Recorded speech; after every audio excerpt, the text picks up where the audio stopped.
Welcome to the Bible in 1 Year with Melissa Sykes. Today is January 12th. After leaving Laban, Jacob prays to the God of Abraham and Isaac. He acknowledges God's unfailing love and asks for his help. After re-entering the land promised to Abraham and his descendants, Jacob moves to the city of Shechem, where his daughter is raped and her brothers retaliate. God directs Jacob to move his family from Shechem to Bethel, and Jacob builds an altar there. God reveals himself as El Shaddai, God Almighty. Genesis chapter 35, verse 11, and changes Jacob's name to Israel. God also renews the promise made to Abraham regarding the land and becoming a great nation with Jacob and his descendants. From these stories, the Israelites would learn anew their messy heritage and that embracing the God of Abraham and Isaac demands a departure from idolatry. God exposes the unbelief of scheming and the threat of assimilation and reveals himself as faithful to the promises that he makes. Jacob sends gifts to Esau. Genesis chapter 32, verses 1 through 21, around 1909 or 1743 BC. As Jacob started on his way again, angels of God came to meet him. When Jacob saw them, he exclaimed, "This is God's camp." So he named the place Mahanaim. Then Jacob sent messengers ahead to his brother Esau, who was living in the region of Seir in the land of Edom. He told them, "Give this message to my master Esau. Humble greetings from your servant Jacob. Until now I have been living with Uncle Laban, and now I own cattle, donkeys, flocks of sheep and goats, and many servants, both men and women. I have sent these messengers to inform my lord of my coming, hoping that you will be friendly to me." After delivering the message, the messengers returned to Jacob and reported, "We met your brother Esau, and he is already on his way to meet you with an army of 400 men. Jacob was terrified at the news. He divided his household along with the flocks and herds and camels into two groups. He thought if Esau meets one group and attacks it, perhaps the other group can escape. Then Jacob prayed, "O God of my grandfather Abraham and God of my father Isaac, O Lord, you told me, return to your own land and to your relatives. And you promised me, I will treat you kindly. I am not worthy of all the unfailing love and faithfulness you have shown to me, your servant. When I left home and crossed the Jordan River, I owned nothing except a walking stick. Now my household fills two large camps. O Lord, please rescue me from the hand of my brother Esau. I am afraid that he is coming to attack me, along with my wives and children. But you promised me, I will surely treat you kindly, and I will multiply your descendants until they become as numerous as the sands along the seashore, too many to count." Jacob stayed where he was for the night. Then he selected these gifts from his possessions to present to his brother Esau: 200 female goats, 20 male goats, 200 ewes, 20 rams, 30 female camels with their young, 40 cows, 10 bulls, 20 female donkeys, and 10 male donkeys. He divided these animals into herds and assigned each to different servants. Then he told his servants, "Go ahead of me with the animals, but keep some distance between the herds." He gave these instructions to the men leading the first group. "When my brother Esau meets you, he will ask, 'Whose servants are you? Where are you going? Who owns these animals?' You must reply, 'They belong to your servant Jacob, but they are a gift for his master Esau. Look, he is coming right behind us.'" Jacob gave the same instructions to the second and third herdsmen and to all who followed behind the herds.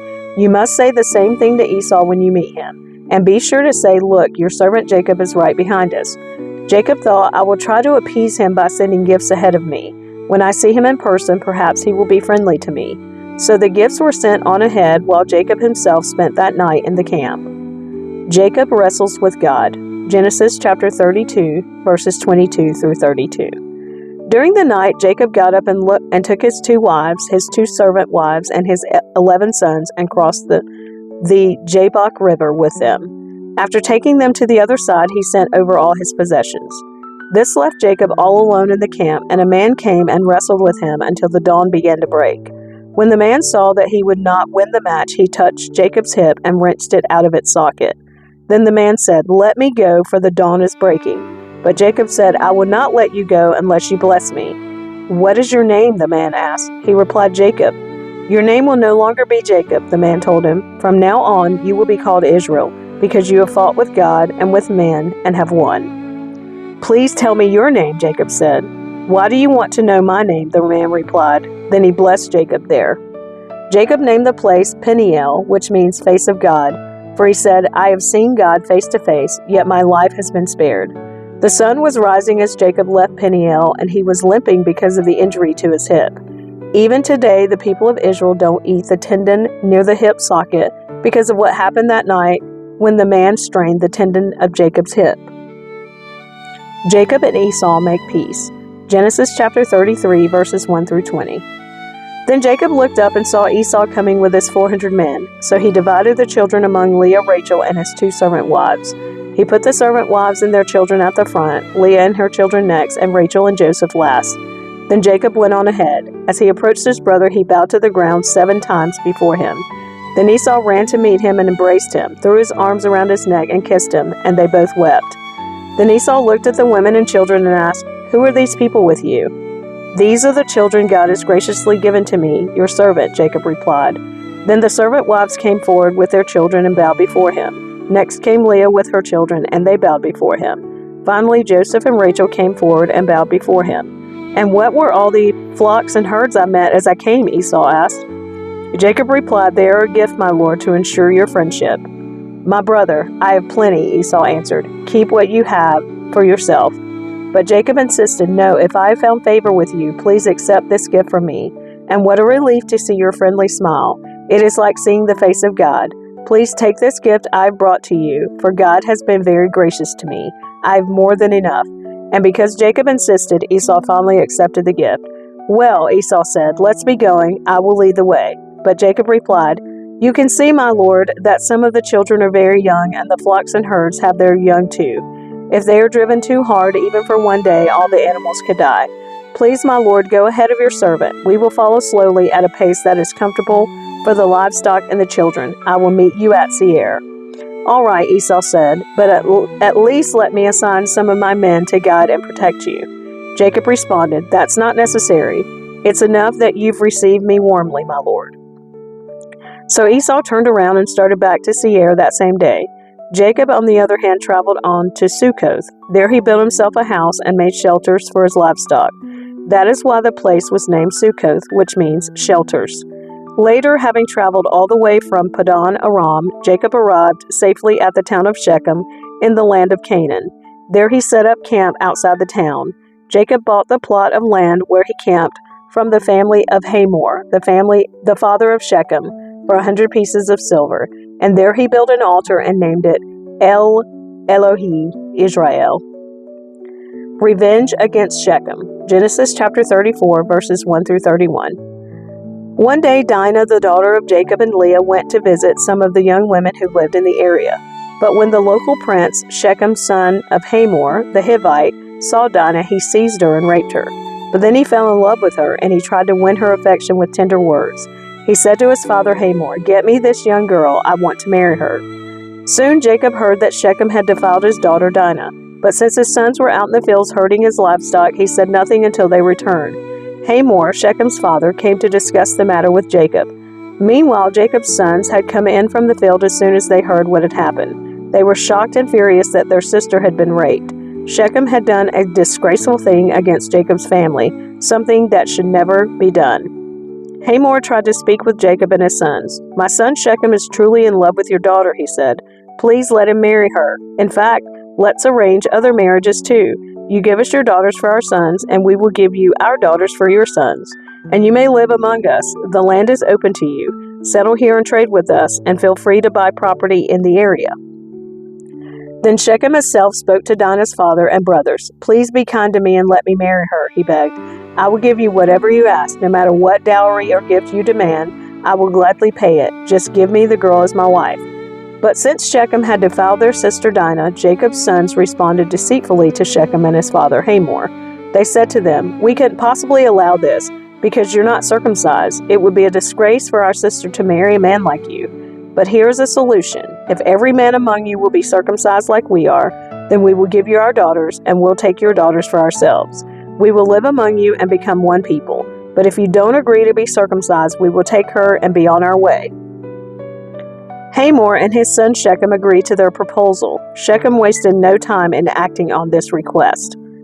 for he wanted Jacob's daughter desperately. Shechem was a highly respected member of his family, and he went with his father Hamor to present this proposal to the leaders at the town gate. "These men are our friends," they said. "Let's invite them to live here among us and trade freely. Look, the land is large enough to hold them. We can take their daughters as wives and let them marry ours, but they will consider staying here and becoming one people with us only if all of our men are circumcised just as they are. But if we do this, all their livestock and possessions will eventually be ours. Come, let's agree to their terms and let them settle here among us." So all the men in the town council agreed with Hamor and Shechem, and every male in the town was circumcised. But 3 days later, when their wounds were still sore, 2 of Jacob's sons, Simeon and Levi, who were Dinah's full brothers, took their swords and entered the town without opposition. Then they slaughtered every male there, including Hamor and his son Shechem. They killed them with their swords, then took Dinah from Shechem's house and returned to their camp. Meanwhile, the rest of Jacob's sons arrived. Finding the men slaughtered, they plundered the town because their sister had been defiled there. They seized all the flocks and herds and donkeys, everything they could lay their hands on, both inside the town and outside in the fields. They looted all their wealth and plundered their houses. They also took all their little children and wives and led them away as captives. Afterward, Jacob said to Simeon and Levi, "You have ruined me. You've made me stink among all the people of this land, among all the Canaanites and Perizzites. We are so few that they will join forces and crush us. I will be ruined, and my entire household will be wiped out." "But why should we let him treat our sister like a prostitute?" they retorted angrily. Jacob's return to Bethel. Genesis chapter 35, verses 1 through 15. Then God said to Jacob, "Get ready and move to Bethel and settle there. Build an altar there to the God who appeared to you when you fled from your brother Esau." So Jacob told everyone in his household, "Get rid of all your pagan idols, purify yourselves, and put on clean clothing. We are now going to Bethel, where I will build an altar to the God who answered my prayers when I was in distress. He has been with me wherever I've gone." So they gave Jacob all their pagan idols and earnings, and he buried them under the great tree near Shechem. As they set out, a terror from God spread over the people in all the towns of that area, so no one attacked Jacob's family. Eventually, Jacob and his household arrived at Luz, also called Bethel, in Canaan. Jacob built an altar there and named the place El Bethel, which means God of Bethel, because God had appeared to him there when he was fleeing from his brother Esau. Soon after this, Rebekah's old nurse Deborah died. She was buried beneath the oak tree in the valley below Bethel. Ever since, the tree has been called Alon Bakuth, which means Oak of Weeping. Now that Jacob had returned from Padan Aram, God appeared to him again at Bethel. God blessed him, saying, "Your name is Jacob, but you will not be called Jacob any longer. From now on, your name will be Israel." So God renamed him Israel. Then God said, "I am El Shaddai, God Almighty. Be fruitful and multiply. You will become a great nation, even many nations. Kings will be among your descendants, and I will give you the land I once gave to Abraham and Isaac. Yes, I will give it to you and your descendants after you." Then God went up from the place where he had spoken to Jacob. Jacob set up a stone pillar to mark the place where God had spoken to him.